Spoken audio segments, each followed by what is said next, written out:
우리는 다 같은 시대를 살고 있고 또 같은 지역에 살고 있고 또 같은 나라 또 같은 언어를 공유하고 있지만 생각은 다 천차만별입니다. 그 삶의 인생 철학도 다 달라요. 특히 예전 우리 여기 계시는 인생의 선배님들은 이 경향이 많이 나타나지 않았지만 이게 점점 시간이 지나면서 이 젊은 세대들로 오면서 각자의 삶을 좀 주도적으로 표현하는 것이 익숙한 세대가 되다 보니 이제는 인생의 철학도 천차만별로 막 나눠졌습니다. 그래서 이 천차만별로 나눠진 난 이렇게 살고 싶어라고 하는 인생의 철학들을 모아서 무슨 족 이렇게 오래전부터 이미 표현되긴 했지만 이제는 더 많아졌거든요. 그래서 다 오늘 뭐 다 소개해드리면 그냥 예배 시간 자체가 모자랄 것 같아서 딱 4가지만 한번 갖고 와봤는데 혹시 슬로비족이라는 말을 들어보셨습니까? 슬로비족.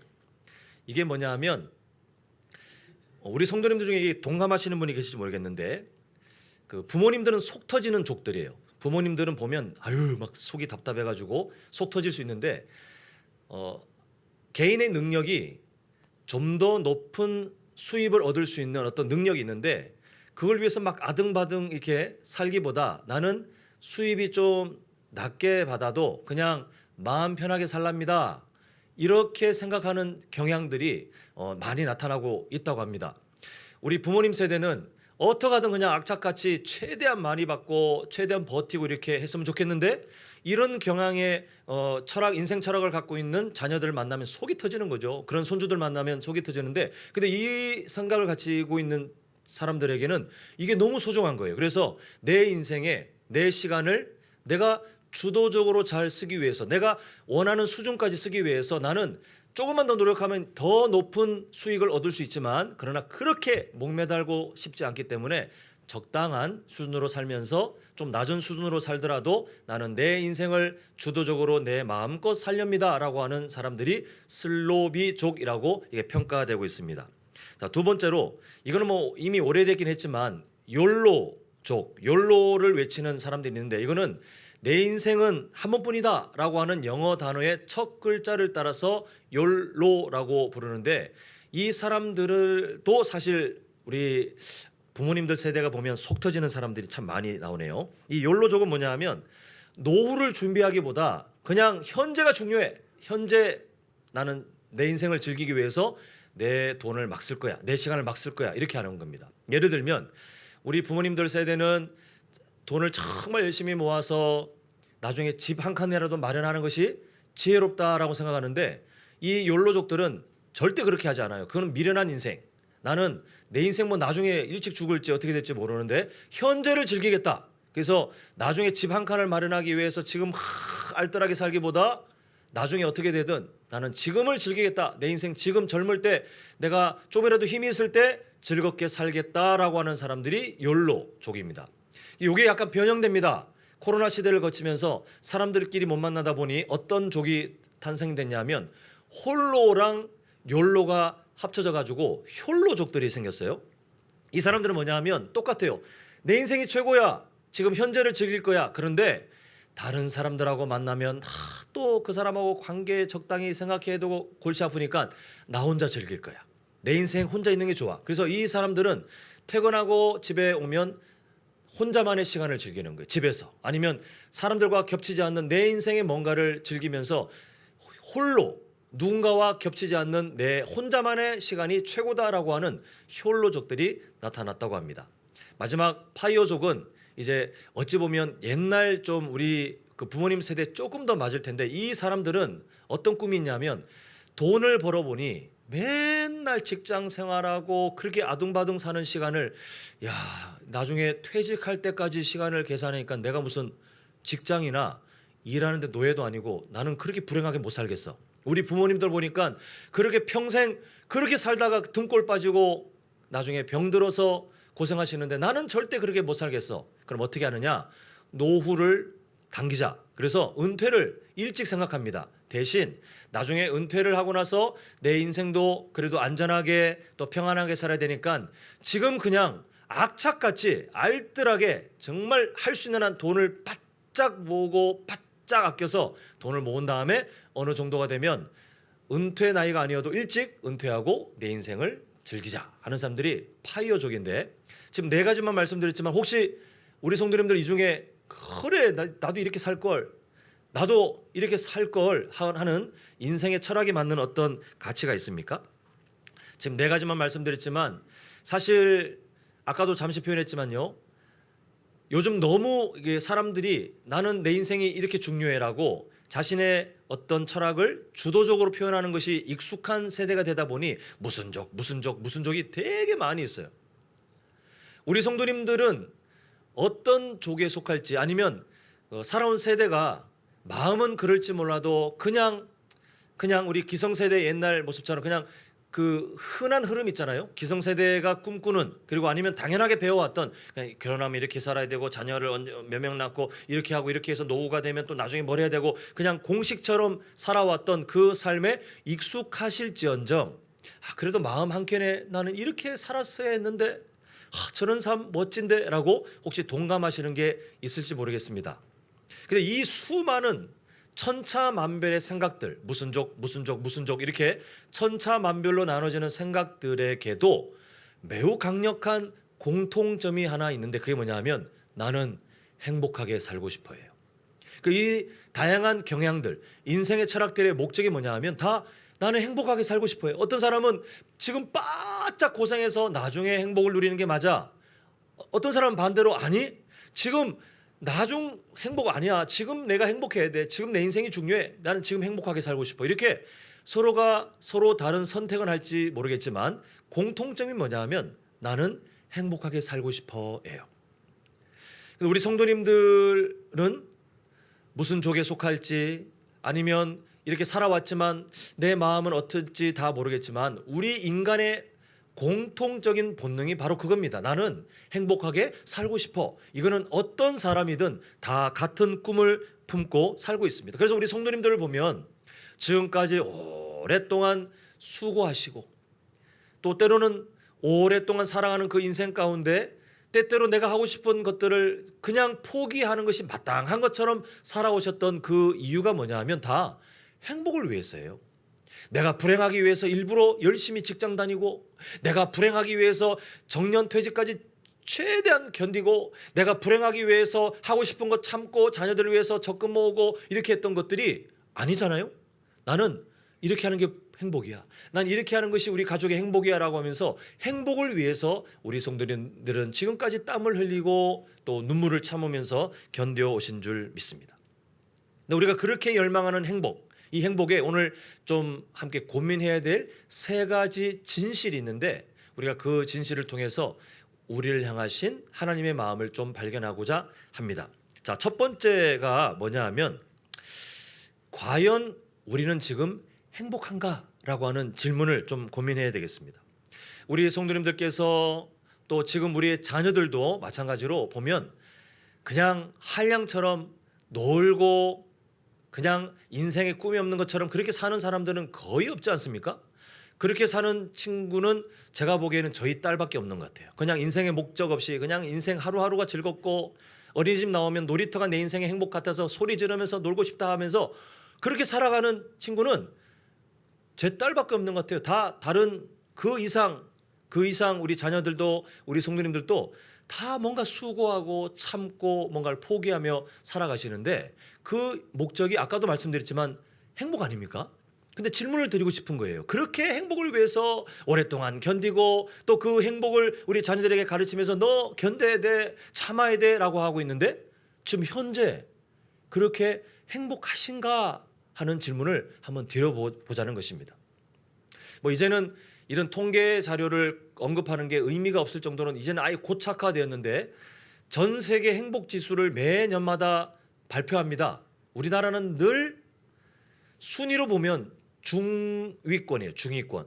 그 정도 괜찮지 않나? 아니요. 그 중위권 밑에는 다 공산 국가의 내전을 경험하거나 기아를 경험하는 나라들이 다 밑에 있는데, 우리나라의 행복을 느끼는 지수는 늘 안 좋아요.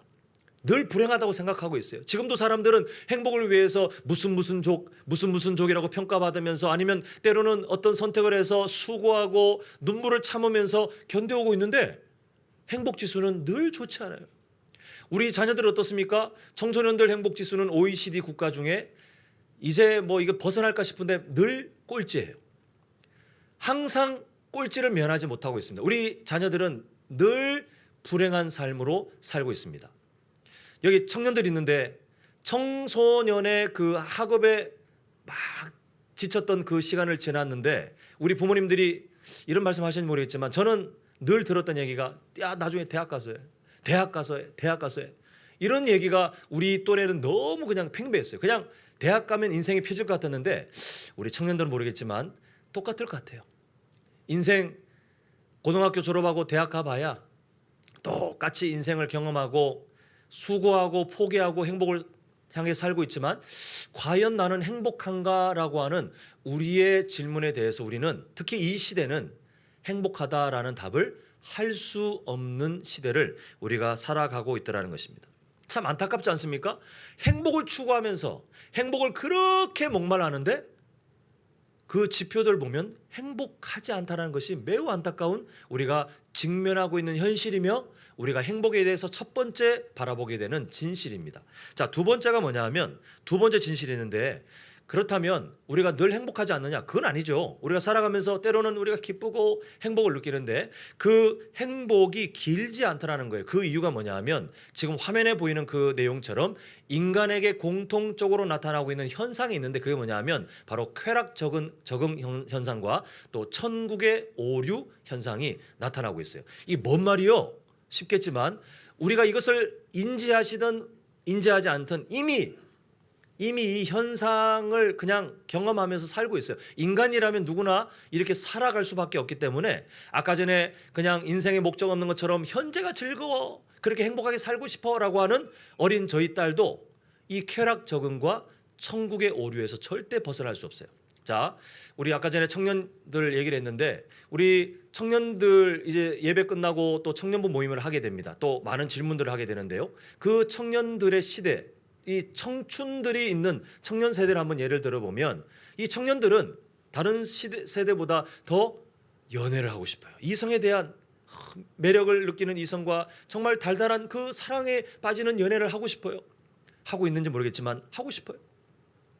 그 청년들이 우리 자녀들뿐만 아니라 다른 청년 세대들도 그렇게 꿈꾸는 정말 매력적인 이성과 연애를 하고 싶어 사랑에 빠지고 싶어라고 하는데 정말 마음에 드는 연인과 사랑에 빠지면 우리 오늘 1일이다 이렇게 서로 선언하면 그날 기분은 정말 행복한 거예요. 그날 집에 갔는데 부모님 막 잔소리해도 입이 귀에 걸려가지고 괜찮아요. 부모님이 아무리 잔소리해도 그날은 너무 행복한 거예요. 근데 여기 계신 성도님들 예전에 그런 행복한 감정을 느끼셨으리라 믿는데 그 감정이 오래 가시던가요? 절대 그렇지 않아요. 아무리 막 뜨겁게 불타는 것처럼 막 나는 너를 위해서 평생을 바칠 거야 이런 지키지도 못할 약속을 막 내뱉는 그런 초기 시기라 할지라도 이게 오랫동안 지속되지 않고 점점 시간이 지날수록 줄어들게 되어 있어요. 그러다가 나중에 위기가 오고 헤어지고 또 다른 사람 만나고 또 그렇게 막 우리 일일이야 행복했다가 또 시간이 지나면서 어떤 사람은 견디고 어떤 사람은 또 헤어지고 이게 반복돼요. 왜냐하면 쾌락 적응이라고 하는 인간 공통의 심리 현상이 있기 때문에 그런데 사람은 안타깝게도 뭔가 막 이게 자극이 되고 쾌락이 느껴지고 행복해지지만 여기에 곧 적응해서 지루함을 느끼게 됩니다. 이게 어찌 보면 죄로 오염된 세상에 내려진 하나님의 징계일지도 모르겠어요. 행복을 느끼는 감정은 어느 정도 있지만 쾌락을 느끼는 감정은 살아있지만 이걸 지속할 수가 없어요. 금방 적응해가지고 뭐 멀리 갈 거 없이 우리 성도님들이 좋아하는 음식이 뭡니까? 그 음식을 삼시세끼 365일 동안 계속해서 먹으면 나중에는 며칠 가지 못해서 막 이게 몸에서 받아들이지 못할 만큼 이게 금방 지루함을 느끼는데 그게 우리에게 있는 쾌락 적응 현상이에요. 이것만 있느냐? 천국의 오류라는 현상이 있는데 똑같이 청년들 예를 들자면 막 연애를 합니다. 처음에는 다 좋아 보여요. 근데 시간이 지나면 어떤 일이 일어납니까? 몰랐던 안 보였던 단점들이 보이기 시작해요. 우리가 흔히 요즘 잘 안 쓰는 말이지만 우리 부모님들 세대에서는 사랑에 빠지면 눈에 뭐가 쓰여진다 그러죠? 콩깍지가 쓰여지면 그 단점들이 가려지지만 이 콩깍지가 오래가지 않습니다. 이게 천국의 오류예요. 천국의 오류란 말은 이 사람과 만나면 천국 같을 거야. 근데 그 오류에 빠지면 처음에는 괜찮아서 단점이 싹 가려지는 거예요.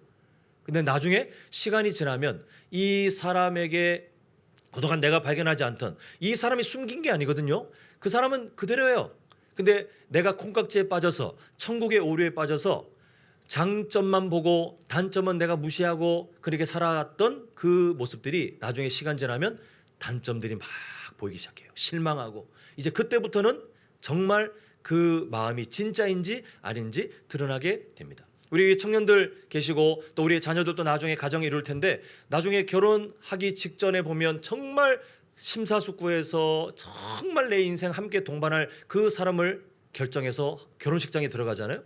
신혼 초에는 괜찮지 모르겠지만 이 천국의 오류는 느닷없이 찾아옵니다. 이거는 인간 누구나 찾아오는데 단점들이 보이기 시작하면 이제는 막 서로 싸우고 처음엔 그렇게 좋았는데 결혼 생활이 막 위태위태하고 그런 일들이 있어요. 이걸 미리 알고 우리가 모든 것들을 판단하는 것이 지혜로울지 모르겠습니다. 이렇듯이 인간에게 있는 본능의 그 연약함, 쾌락에 금방 지루함을 느끼고 그리고 처음에는 막 좋아 보이지만 그러나 그 행복한 뭔가가 시간이 지나면 막 단점들이 보이는 이 천국의 오류 때문에 우리는 절대로 우리의 기대만큼 행복이라는 감정을 계속해서 유지할 수 없더라는 것입니다. 그래서 사람은 어떤 연약한 대안을 찾냐 하면 더 강한 쾌락을 찾아요. 쾌락에 적응됐으니 더 강한 쾌락을 찾아서 연애하다가 내 마음에 이제 적응이 돼가지고 그 상대방 이성이 어느 정도 나에게 이런 표현은 좀 그렇지만 자극이 되지 않고 좀 평이한 지루함이 느껴질 때 정상적으로 성숙한 사람은 그 사람의 인격을 보면서 계속해서 교제를 이어가지만 성숙하지 못한 사람은 금방 다른 자극을 찾고 바람을 피웁니다. 금방 헤어지고 다른 사람을 찾아다닙니다. 이게 인간의 연약함의 한 대안 중에 하나인데 이렇게 쾌락을 자꾸 찾으면 뭐예요? 마치 목말라서 바닷물을 짠 그 바닷물을 마시지만 곧 더 목이 타면 또 바닷물을 마시지만 더 목이 타고 이렇게 점점 더 강한 쾌락을 찾는 것처럼 사람들은 금방 적응된 쾌락에 다른 쾌락을 그 대안을 찾지만 결국 우리의 목마름을 채울 수 있는 이 세상의 행복, 이 세상의 기쁨은 없다는 사실을 우리가 보게 됩니다. 그래서 우리는 지금 행복하십니까? 라는 질문을 드려보고 또 행복이 얼만큼 유지되십니까? 라고 질문을 드려봤을 때에 절망적인 목적지가 뭐냐 하면 우리는 우리의 기대만큼 행복할 수 없구나라고 하는 이런 현실의 문제를 우리가 살펴보게 됩니다. 여기에서 오늘 본문을 한번 들어가 보겠는데요. 12절 보겠습니다. 자, 12절 보시면 모세 고별 설교가 나오는데 초반부 이렇게 돼 있죠. 이스라엘아, 내 하나님 여호와께서 너에게 요구하시는 것이 무엇이냐 이런 질문이 주어지는데 한글 성경은 너에게 요구하시는 것이 무엇이냐라고 번역되어 있지만 실제 그 히브리어는 너에게가 아니에요.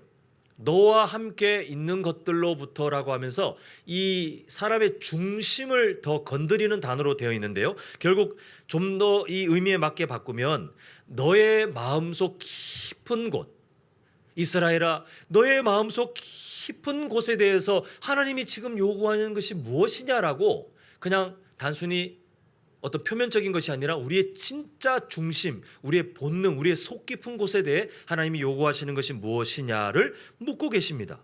그 묻고 계시는 것에 하나님의 의도가 뭐냐 하면 그냥 겉행위가 아니라 우리의 속이 변화되어야 하나님께서 우리에게 주시고자 하는 것이 우리 삶에 얻어진다는 거예요. 자, 한번 13절 보겠습니다. 한번 같이 읽어보겠습니다. 13절 시작.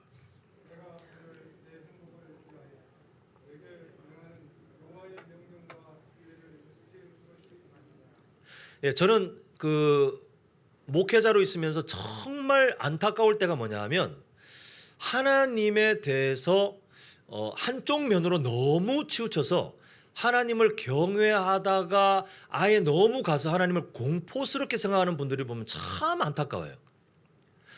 물론 하나님을 우습게 여기는 것보다는 나을지 모르겠지만 그렇다고 해서 그게 건강한 모습은 아니거든요. 하나님은 어떻게 느끼냐면 너무 어려운 분으로 저 멀리, 정말 하나님은 너무 무서워, 너무 두려워 이렇게 생각하면서 하나님을 정말 저 멀리, 아니면 하나님은 항상 나를 엄하게 이렇게 뭐가 틀릴까? 쟤는 나한테 무슨 죄를 지을까? 이게 감시하는 분처럼 정말 그렇게 느끼는 분들을 제가 정말 많이 봐왔어요. 우리 성도님들 한 분 한 분 이게 다 그렇게 상담하지 못해서 어떤 생각을 갖고 계신지 모르겠지만 절대 그렇게 생각하시면 안 됩니다. 이건 진짜 신앙생활을 반쪽밖에 못 하시는 되게 안타까운 삶이 되는데, 오늘 본문을 보세요. 하나님께서 내가 오늘 너의 무엇으로 지금 되어 있습니까? 행복을 위하여라고 말씀하고 있는데요. 하나님은 궁극적으로 우리가 행복하기를 바라시는 분이에요. 다른 게 없어요. 하나님의 우리를 향하신 그 간절한 소망이 뭐냐면, 야, 너 정말 행복했으면 좋겠다. 이게 우리를 향하신 하나님의 마음이에요. 우리가 오해하는, 너 뭐 틀리나 보자, 내가 틀리자마자 징계한다, 내가 벌 내릴 거야, 나는 그렇게 무서운 하나님이야? 이렇게 하나님이 마치 우리를 윽박지르거나 정말 얼굴도 마주하기 힘들 정도로 어려운 그런 하나님이 아니라, 하나님은 늘 난 너가 행복했으면 좋겠어, 나는 네 인생이 정말 행복했으면 좋겠어 라고 하는 사랑의 하나님이 우리에게 먼저 인식되어야 우리가 건강한 신앙생활을 할 수 있는 그런 사람들이 됩니다. 그러니까 하나님은 결국 우리에게 행복을 주관하시는, 또한 우리에게 행복을 지속시킬 수 있는 유일한 분이 되시는데, 이 행복을 주시고자 하는 하나님의 마음은 그냥 갑자기 우리에게 등장하는 것이 아니라 이미 창조 때부터 이 하나님의 마음이 한 번도 멈추지 않고 계속해서 나타났어요.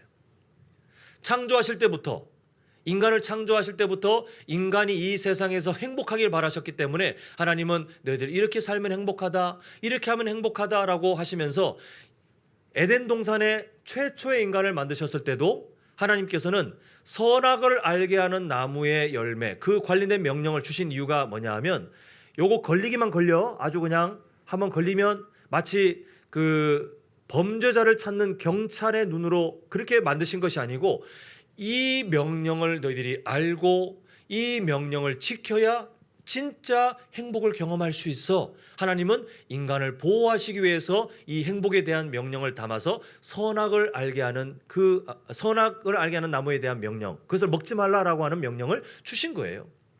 하나님은 결국 인간을 창조하실 때도 마찬가지, 인간에게 그러한 사명들과 명령을 주실 때도 마찬가지고, 하나님은 오늘 본문의 13절의 마음과 한 번도 달라진 마음이 없이 너희들 이렇게 하면 행복하는데 이렇게 살아갔으면 좋겠어 라고 하는 그 마음으로 최초의 인간을 두셨습니다.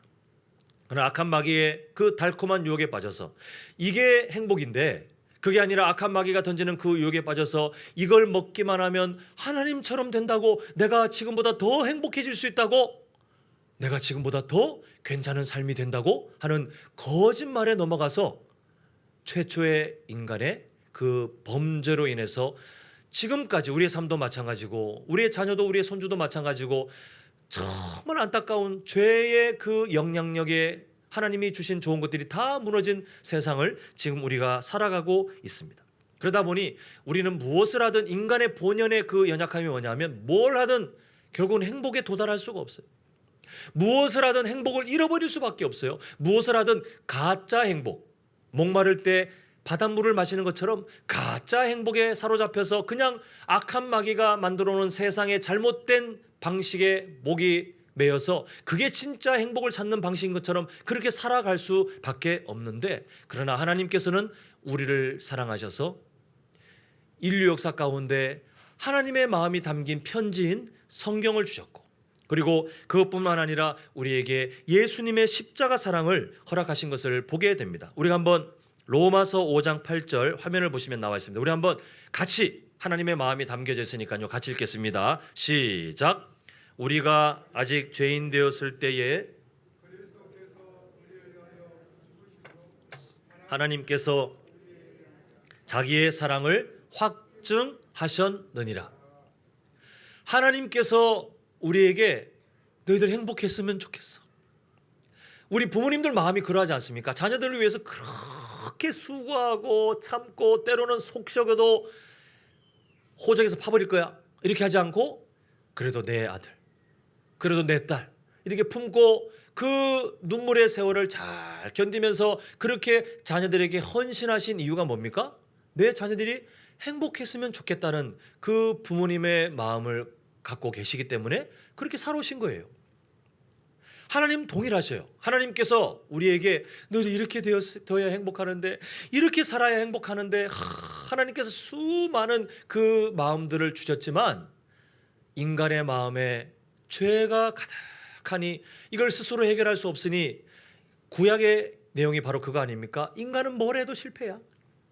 인간은 뭘 해도 안 돼. 이게 증명된 성경이 바로 구약 성경 아닙니까? 그러나 하나님께서는 그러한 사람들에게 완전한 하나님의 사랑을 경험할 수 있고 진짜 행복으로 도달할 수 있는 그 예수 그리스도의 십자가 사랑을 우리에게 일방적으로 주셨어요. 그래서 여기에 나와 있는 그 5장 8절에 있는 그 말씀이 바로 그거 아닙니까? 하나님께서 우리에 대한 자기의 사랑을 우리가 미련하여 모를 게 뻔하기 때문에 확증 대충 주셔봤자 이게 또 오해하고 모를 게 뻔하기 때문에 그 어떤 것으로도 비교할 수 없고 또 어떻게도 오해할 수 없는 독생자를 우리를 위해 기꺼이 그 비참한 저주의 나무에 달아버리신 것, 이것을 보면 하나님이 나를 사랑하는 것이 분명하구나 알 수 있도록 우리에게 확증하셨다는 거예요. 하나님께서는 그렇게 해서 우리의 삶이 행복을 향하여 진짜 행복을 누리게 하시기 위해서 예수님을 기꺼이 우리를 위해서 헌신하셨다라고 성경은 말씀하고 있습니다.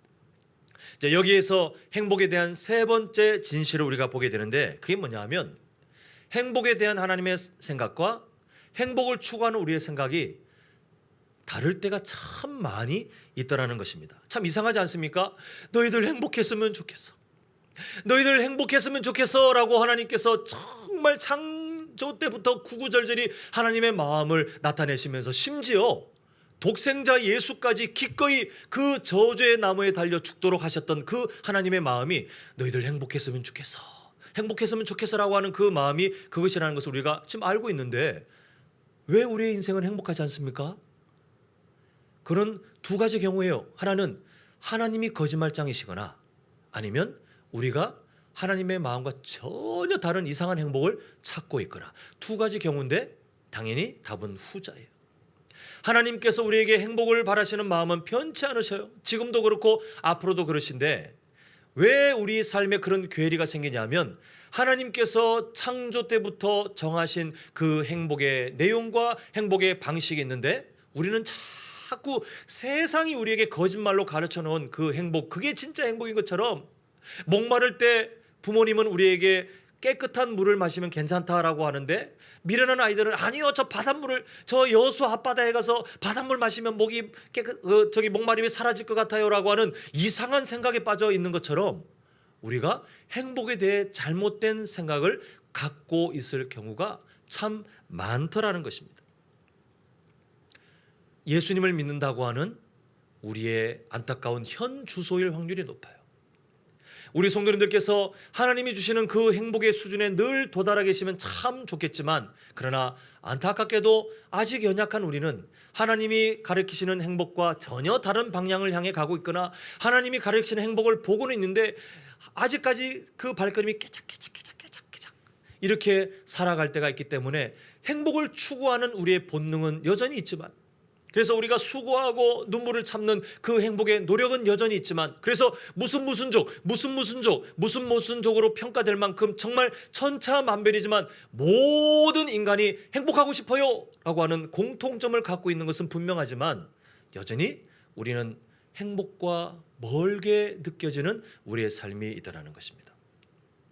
하나님께서는 오늘 말씀을 통해서 또 앞으로 우리의 삶 가운데 신앙생활을 통해서 하나님이 가르치는 진정한 행복한 삶이 되기를 우리에게 당부하시는데요. 자, 우리 12절부터 우리 행복의 비결을 가르치는 하나님의 음성을 좀 주목해 보고자 합니다.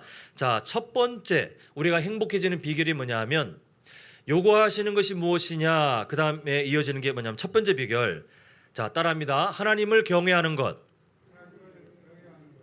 여기에서 무슨 행복이 있겠어라고 우리가 그냥 뻔한 얘기처럼 거부하는 순간 우리는 진짜 미련한 삶이 되는 거예요. 하나님은 행복의 주관자이심과 동시에 우리에게 행복을 지속시킬 수 있는 전능하신 분이신데, 그 하나님을 경외한다는 것은 하나님을 존중한다는 의미예요. 우리가 하나님을 경외하는 삶이 출발되지 않고서는 우린 절대로 행복한 삶으로 자라갈 수 없는데, 이게 무너지는 순간 우리의 삶이 무너지기 때문에, 행복이 무너지기 때문에 성경에 보면 악한 마귀가 이스라엘을 건드려서 가짜 행복에 빠지게 만들고 하나님이 주시고자 하는 진짜 행복을 맛보지 못하게 만든 그 방법이 다 뭡니까? 하나님을 경외하지 못하겠어요. 다 우상 숭배, 하나님을 믿는 것 같지만 하나님을 존중하지 않고 내가 주인 되거나 아니면 다른 그 세상의 우상들에 빠져서 그것만 찾으면 행복할 거라고 하는, 그래서 하나님을 섬긴다고 하는 하나님의 백성들이 하나님을 업신여기는 이상한 짓을 하게 악한 마귀가 유혹했는데, 똑같아요. 지금도 우리에게 그러한 유혹들을 던지고 있습니다. 그래서 우리는 우리의 행복이, 우리가 행복을 바라는 마음이 진짜라면, 그거 진짜잖아요. 진짜라면 가장 먼저 우리가 점검해야 될 거, 나는 내 삶에 하나님을 존중하고 있는가? 나는 내 삶에 하나님을 경외하고 있는가? 목사님, 저 오늘 교회 왔잖아요. 목사님, 찬양할 때 열심히 입 벌렸고 기도할 때 눈 잘 감고 있었고 지금 졸리지만 최대한 눈 번쩍 뜨고 안 졸려고 노력하고 있잖아요. 이게 경외하는 게 아닙니다. 내 삶에 하나님을 존중한다는 것은 선택권들이 많이 있는데요, 내 삶의 여러 선택지에 내가 원하는 것이 아니라 하나님께서 원하시는 선택지가 늘어나는 것이 우리가 하나님을 존중하는 거예요. 이런 종교적인 행위는 연기자들을 갖다 놔도 돈만 주면 다 합니다. 이걸 하나님께서 바라시는 게 아니고 하나님께서 기뻐하시는 선택지, 그 선택, 물론 여기 시간을 선택하셔서 오셔서 하나님께 정말 진심으로 찬양하는 선택을 하시고 기도할 때 진지하게 기도하고 또 말씀 들을 때 집중하고 하는 선택, 그 선택을 해 가신 것이 그 존중에 포함되어 있는데, 이것으로 끝나는 게 아니라 교회 바깥에도 하나님은 우리의 존중을 바라시더라는 거예요. 우리 성도님들 정말 바라기는 하나님을 존중하는 선택지가 늘어나셔서 정말 행복한 인생, 정말 행복한 가정, 정말 행복한 교회로 우리가 자라가길 간절히 소망합니다.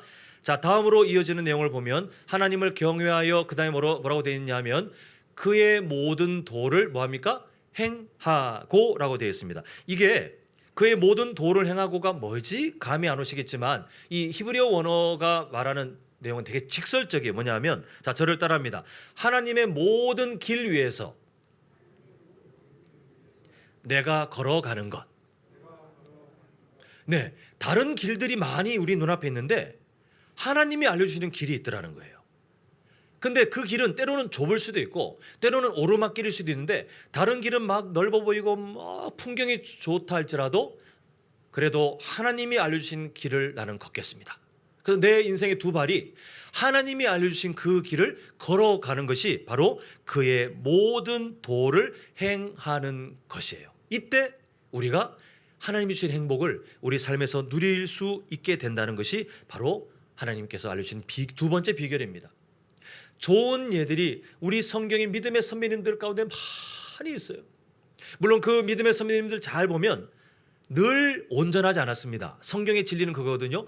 성경에 나타나는 믿음의 선배님들이 항상 옳았느냐? 아니에요. 보면 연약함이 있어요. 그래서 잘 보시면 어떤 사람들은 하나님의 도를 따라 살 때에 어떤 행복을 누렸는지, 그런데 그 행복을 누리다가 하나님의 길을 걷는 발걸음을 다른 세상 길로 점프해서 옮겨졌을 때 얼마나 처참하게 행복을 잃게 되는지 성경에 증거들이 나와 있는데, 우리가 이 증거들을 보고 있으면서도 굳이 세상의 길을 따라 갈 필요는 없지 않겠습니까? 우리 성도님들, 앞으로 지금까지 그렇게 살아오신 것처럼 하나님이 말씀으로 알려주신 그 진리의 길이 있는데 그 길을 잘 따라가셔서 우리가 행복한 인생, 행복한 가정, 행복한 교회로 더 견고하게 세워지시기를 간절히 소망합니다. 자, 그 다음 뭐라고 되어 있죠? 그를 사랑하며라고 되어 있습니다. 사랑하며. 이게 좀 더 우리 피부에 와닿게 그 단어를 좀 풀면, 우리가 하나님을 즐기는 거예요. 하나님을 기뻐하는 거예요. 하나님 사모하는 거예요. 아까 장로님 기도하실 때 하박국 선지자의 그 고백, 그게 딱 그거예요. 우리가 지금 이 어려운 시기에 내가 원하는 뭔가가 이루어지지 않아도, 세상 사람들은 통장에 돈이 쌓여야 행복하고, 뭐 건물이 생겨야, 아니면 집값이 올라야, 내 자녀들이 뭐가 잘 돼야, 내가 뭐가 조건들이 생겨야 행복하다고 하지만, 성경은 끊임없이 그 모든 걸 거절합니다. 그리고 하나님으로 즐거워하라, 하나님으로 행복하라, 그분 자체를 기뻐하는 거예요. 우리 성도님들께서 그런 일들이 요즘에도 있는지 모르겠지만, 왜 우리 할아버지 할머니들은 떨어져 있는 우리 손주들이 명절날 할아버지 할머니하고 그 어린애가 뛰어와서 안기면 행복하지 않습니까? 한 3일 정도. 그 다음에 이제 가야 또 다시 행복하시다고 들었는데, 어쨌거나 그 떨어진 아이들이 달려와서 안기면 그때 행복하잖아요. 그 아이가 우리 성도님들께 뭘 주지도 않았어요. 근데 그 존재 자체만으로 즐겁고, 그 존재 자체만으로 기쁜 게 우리 할아버지 할머니들의 마음인 것처럼, 우리가 하나님 그 존재만으로 행복함을 배워가는 거, 그분을 사랑하고, 나에게 그렇게 예수님의 십자가 사랑을 통해서 나에게 사랑을 확정해 주신 하나님이 계시니 내 오늘 하루가 행복해요. 하나님이 계시니 내가 저 사람 때문에 상처받은 말을 들었지만 하나님 즐거움을 회복할 수 있어요. 기뻐할 수 있어요. 이렇게 하나님으로 그 관계 때문에 행복을 누리는 것이 바로 이 삶의 비결입니다. 바라기는 우리 성도님들, 하나님을 사랑하는 마음, 즐기는 마음, 하나님을 기뻐하는 마음을 우리 더 삶의 여러 영역들에 더 넓히셔서 우리가 정말 행복한 인생이 되시고, 행복한 가정이 되시고, 행복한 교회가 되시길 간절히 소망합니다. 자, 다음에 뭐라고 되어 있냐면, 마음을 다하고 뜻을 다하여 내 하나님 여호와를 뭐합니까? 섬기는 것이 바로 비결이라, 이렇게 되어 있습니다. 이게 삶의 목적이 뭔지를 질문하고 있는 거예요. 우리가 살면서 세상에 잘못된 배움을 받았는데, 그게 뭐냐면, 내가 누군가에게 섬김을 받아야 행복하다, 내가 아무것도 안 하고 나는 가만히 대접을 받아야 행복하다라고 우리는 배워왔습니다. 그런데 하나님은 아예 반대로 가르치는 거예요. 아니, 섬겨야 돼. 특히 먼저 하나님을 우리의 마음을 다하고 뜻을 다하여 섬기는 순간 우리는 뭐가 지불됩니까? 우리의 수고, 우리가 안 해도 되는 고민, 때는 우리의 물질, 우리의 시간들, 이게 소비돼야 돼요. 오늘날 한국교회의 미래를 걱정하는 분들의 목소리가 뭐냐 하면, 우리 교회는 아닐 것 같은데요, 젊은 부부, 또 청년들, 또 우리 청소년들에게 나타나는 현상이 뭐냐 하면, 교회에 헌신하고 수고하는 것을 매우 싫어하더라는 겁니다.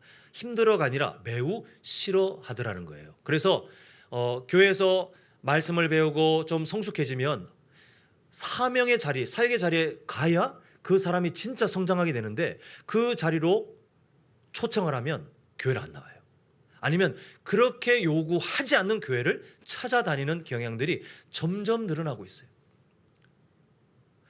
정말 앞으로 우리 한국교회가 넘어야 될 장애물이 너무 많이 생겼는데, 이 말세의 때의 특징인 것 같습니다. 그래서 우리가 마음을 다하고 뜻을 다하여 내 하나님 여호와를 섬긴다는 것은 바로 그 헌신을 말해요. 내 삶에 시간을 투자합니다. 내가 때로는 땀을 흘립니다. 이거 섬기면 늘 행복한 줄 아세요? 늘 즐거운 줄 아세요? 마음 평안한 줄 아세요? 때로는 고민해야 돼요. 교회를 하다 보면 늘 이 고민도 생기고 근심도 해야 돼요. 때로는 앞에서 수고하다 보면, 그러면 안 되는데, 교회 안에서 시기 질투하는 사람들 뒤에서 수근수근, 그럼 또 말 들으면 힘이 쭉 빠져요. 그런데 하나님께서 우리에게 바라시는 게 뭐냐 하면, 네가 그래도 내가 준비한 진짜 행복을 누리기 위해서는 마음을 다하고 뜻을 다하여 나를 위해서 헌신해줘. 내가 네 인생에게 행복을 줄게. 하나님께서 이 약속을 주고 계시는데요, 우리 성도님들, 또 우리 여기 계시는 우리 청년들, 이미 그렇게 헌신하고 계시지만, 또 우리 뒤에 있는 우리 자녀들, 이 자리에 없는 우리 성도님들의 자녀와 손주들까지도 이 세상 가운데 그렇게 타협하고 헌신하는 것을 싫어하는 이 말세의 때를 뛰어넘어서 오히려 더 하나님께 헌신하며 마음과 뜻을 다하여 하나님을 섬기는 일에 최선을 다하시는 우리 모두가 되셔서 진짜 행복한 인생, 행복한 가정, 행복한 교회로 자라가기를 간절히 소망합니다. 자, 이제 마지막 13절입니다. 13절 뭐라고 되어 있냐면, 내게 명하는 여호와의 명령과 규례를 단순히 말해서 우리에게 주신 하나님의 말씀에 순종하는 것, 이렇게 말씀하고 있습니다. 악한 마귀가 우리에게 늘어놓는 그 거짓말들을 보면 하나님의 말씀에 순종하는 것이 즐겁게 느끼지 않아요. 사실 부담으로 느껴져요. 목사인 저도 사실 이렇게 말씀을 전하고 있지만 순종하면 일단 뭔가 턱 걸리는 게 있어요. 이게 마귀가 우리에게 심어놓은 거짓말이 너무너무 깊게 박혀서 안 사라집니다. 근데 생각을 달리해보면, 시각을 달리해보면 순종은 뭐냐 하면 하나님께서 우리에게 행복을 가져갈 수 있는 열쇠를 주셨어요. 하나님께서 만들어 놓으신, 세상에서 만들어 놓은 가짜 행복이 아니라 우리를 진짜 행복하게 만드는 그 하나님의 사랑의 선물들을 순종으로만 이것을 열고 가져갈 수 있도록 주신 선물인데, 악한 마귀가 이걸 아예 막아놨는데요. 우리 성도님들, 하나님의 말씀에 순종하는 것은 뭡니까? 내가 행복해지는 비결이에요. 내가 행복해지는 하나님의 사랑의 한 방법이더라는 것입니다. 그래서 우리 화면 보시면 시편 119편 11절 우리 한번 같이 읽겠습니다. 시작.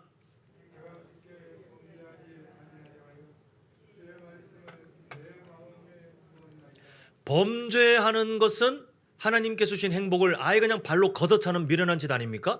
이것을 알고 있는 시편 기자는 내가 주께 범죄하지 않기 위해서 그 다음에 어떤 비결을 갖고 있어요? 마치 우리가 운전할 때 안전벨트를 매는 것처럼 지금 무엇을 하고 있냐면 주의 말씀을 어디에 두었습니까? 내 마음에 뒀다는 거예요. 하나님의 말씀을 그냥 격언 생각하는 것처럼, 명언, 이게 줄줄줄 누군가에게 이렇게 이럴 땐 이런 말을 써야지라고 하는 그런 게 아니라 내 마음에 하나님의 말씀을 뒀다는 것은 아까 그 선택지와 같은 건데, 이 말씀이 내 마음을 좌지우지하는 거예요. 이 말씀이 나를 주장하시는 거예요. 그래서 내 마음이 범죄하는 일에서 벗어나는 그만큼 우리는 행복할 수 있기 때문에 이 시편 기자는 이 삶의 비결을 깨닫고 이렇게 고백했습니다. 자, 또 119편 101절 한번 같이 읽겠습니다. 시작. 내가 주의 말씀을 지키려고 발을 금하여 모든 악한 길로 가지 아니하였사오며. 아까 전에 우리가 하나님의 그 도를 따라 행합니다가 뭐라 그랬죠? 하나님의 길 위에 우리가 두 발을 딛고 걸어가는 거라고 했습니다. 하나님께서 만드신 그 길을 걸어가는 것은 순종밖에 없어요. 하나님의 말씀에 순종하는 것밖에 없어요. 우리가 오늘 올해 연초에 비전 뭐라고 했습니까? 같이 한번 읽어볼까요? 시작. 이게 뭐라고 했습니까? 그냥 어떤 상징적인 내용이 아니잖아요. 감성적인 표현이 아니잖아요. 우리가 삶으로 지어져 가는 것은 우리 일상에 하나님 말씀에 순종하느냐 안 하느냐의 문제예요. 하나님의 말씀에 우리가 그 세밀한 부분들을 우리가 순종해 갈 때 우리 삶이 견고한 집처럼 지어져 간다. 그래서 우리는 하나님의 말씀에 순종함을 통해서 이 세상 가운데 흔들림 없는 견고한 집으로 앞으로 지어져 갑시다라는 우리의 비전을 함께 품고 있는데, 알고 보니 이게 하나님의 행복의 비결이에요. 우리 성도님들 살아가시면서 정말 많은 일들을 경험하시면서 수고하고 오실 텐데, 우리 성도님들의 행복, 물론 세상의 여러 기쁨들을 누리셨으면 좋겠지만 진짜 행복을 우리 마음의 근원으로 삼을 수 있는 것은 오늘 말씀처럼 우리가 그 말씀 가운데서 하나님의 마음들을 따라 하나님의 이 비결들 하나하나를 다 기억하고, 그리고 마지막 13절에 본 것과 같이 하나님 말씀에 순종함으로 우리 삶이 견고하게 지어질 때 우리는 이 세상 가운데 행복을 바라는 사람답게 그 행복을 누리는 인생이 되더라는 것입니다. 한번 여쭤보고 싶습니다. 우리 성도님들 진짜 행복하고 싶으십니까? 자, 우리 앞뒤에 또 옆에 계신 분들께 정말 이거는 마음을 담으셨으면 좋겠어요. 그분들 얼굴 한번 쳐다보실까요? 지금까지 수고하셔서 정말 인생의 그런 흔적들이 남아 계실지라도 축복하는 마음으로 우리 그분 얼굴을 쳐다보면서 서로 축복하시는데, 참된 행복을 누립시다 라고 한번 서로 인사하시겠습니다. 참된 행복을 누립시다. 자, 한 번 더. 하나님 말씀에 순종하면 됩니다. 아멘이십니까? 네, 우리가 오늘 설교 제목처럼 우리는 행복한 공동체입니다. 행복 공동체입니다. 무엇을 통해서요? 하나님 말씀에 순종함을 통해서 우리가 가정이 회복되고 또 교회가 회복되는 진정한 행복 공동체가 되시기를 간절히 소망합니다.